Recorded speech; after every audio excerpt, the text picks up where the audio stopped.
As Henry David Thoreau once mused from the quiet banks of Walden Pond, the cost of a thing is the amount of what I will call life which is required to be exchanged for it, immediately or in the long run.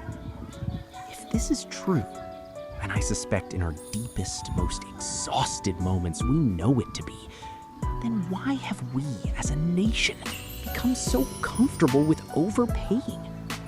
We are a people of the fast food, fast fiber optics, fast fashion, and fast success. We have built a cathedral to the god of velocity, and we worship at its altar every time we check an email at a stoplight or scroll through a feed while our children are telling us about their day. But lately, there is a low hum of resistance vibrating through our suburban streets and city lofts alike. We are beginning to realize that while we have been busy making a living, we have largely forgotten how to live. A slow life is not a life of laziness, it is a life of depth. And in this modern American landscape, it is the only way to truly be rich. We must first confront the great American lie that busyness is a badge of honor. We wear our fatigue like a medal, trading stories of sleep deprivation and back-to-back meetings as if they were evidence of a life well spent. But look at us.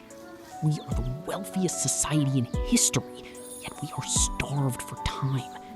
We have replaced the front porch with the high-speed router. The front porch was a place of transition, a slow buffer between the world and the home, where we waved at neighbors and watched the light change on the trees. Now, we burst through our front doors, still tethered to the digital tethers in our pockets, bringing the noise of the entire world into our sanctuaries. We have lost the in-between spaces. We have lost the richness of the pause. To live slowly is to reclaim the ethics of attention. In our rush to get there, wherever there may be, we have become a nation of the distracted. When we move too fast, we lose the ability to be empathetic. Empathy requires a certain stillness. It requires us to look into someone's eyes long enough to see the story written there. You cannot love a neighbor at 60 miles per hour. You cannot truly hear a spouse's unspoken sorrow when your mind is already calculating the next day's logistics. A rich life is measured by the quality of our presence, not the quantity of our productivity. When we slow down, we give the people we love the greatest gift we possess, our undivided selves.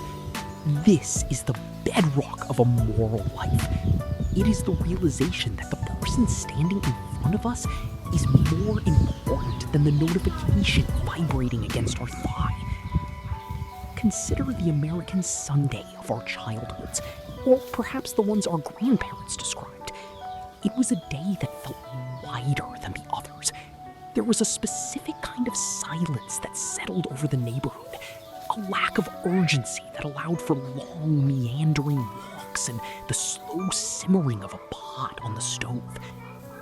We have largely dismantled that day, turning it into a pre-Monday filled with errands and prep work. By reclaiming slowness, we are not just resting, we are resisting the commodification of our souls. We are saying that our time is not just a resource to be sold to the highest bidder, but a sacred vessel to be filled with what we actually value. The richness of life is found in the unproductive moments. The 30 minutes spent watching the birds at a feeder, the slow process of kneading bread by hand, or the hour lost in a physical book where the only thing clicking is the turn of a page. There there is also a profound sensory wealth that comes with a slower pace. Our modern existence is often a blur of pixels and plastic. We consume life in snapshots, curated and filtered, rather than experiencing it in its raw, textured glory. When we slow down, the world regains its color. We begin to notice the specific blue of a Tuesday morning in October. We smell the rain before it hits the pavement. We taste our food instead of merely fueling our bodies. This is not some elitist luxury. It is our biological birthright. We were not evolved to live at the speed of a microprocessor. We were evolved to move at the pace of a walk, to notice the tracks of an animal, to sense the shift in the wind. When we force ourselves to match the rhythm of our machines, we fracture our well-being. We become anxious, brittle, and hollow. The richness of a slow life is the return to our own skin. Furthermore, a slow life allows for the cultivation of craft. In the American ethos, we used to take pride in things that lasted. We valued the carpenter who took his time, the gardener who understood the seasons, the writer who labored over a single paragraph. Today, we are pressured to produce content at a breakneck speed. But content is not art, and a career is not a calling unless it is infused with the patience of a craftsman. Whether we are raising a child, building a business, or tending a community garden, the best things in life require a gestation period that cannot be bypassed. You cannot microwave a character. You cannot download a relationship. These things grow in the slow, dark soil of time and consistency. To choose slowness is to choose quality over the hollow dopamine hit of the new. We often fear that if we slow down, we will be left behind. We fear that the American dream will outrun us. But we must ask, what is the dream if it leaves us too tired to enjoy it? If the dream is a house we never spend time in, a family we only see through a screen, and a body that is a stranger to us, then the dream has become a nightmare.